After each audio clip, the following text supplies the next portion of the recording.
പങ്കജ് ഭണ്ഡാരിയുടെ അറസ്റ്റിന് പിന്നാലെ സ്മാർട്ട് ക്രിയേഷൻസും സംശയത്തിന്റെ നിഴലിലായിരിക്കുകയാണ്.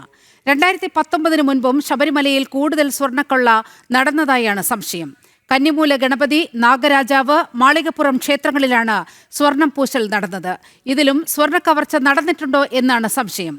ഇക്കാര്യത്തിലും പ്രത്യേക അന്വേഷണ സംഘം വ്യക്തത വരുത്തും. സ്മാർട്ട് ക്രിയേഷൻ സിഇഒ പങ്കജ് ഭണ്ഡാരിയുടെ അറസ്റ്റിന് പിന്നാലെയാണ് സ്മാർട്ട് ക്രിയേഷന്റെ പ്രവർത്തനങ്ങളിൽ സംശയം ബലപ്പെടുന്നത്. 2009 മുതൽ സ്മാർട്ട് ക്രിയേഷന്റെ സാന്നിധ്യം ശബരിമലയിലുണ്ട്. ഇതോടെയാണ് ഉപദേവതാ ക്ഷേത്രങ്ങളിലെ നവീകരണ പ്രവർത്തനങ്ങളുമായി ബന്ധപ്പെട്ട് നടന്ന സ്വർണം പൂശലിലും സ്വർണ്ണക്കവർച്ച നടന്നിട്ടുണ്ടോ എന്ന സംശയം ബലപ്പെടുന്നത്. 1998 കന്നിമൂല ഗണപതി ക്ഷേത്രം, നാഗരാജ ക്ഷേത്ര കലശങ്ങൾ എന്നിവ സ്വർണം പൊതിഞ്ഞിരുന്നു.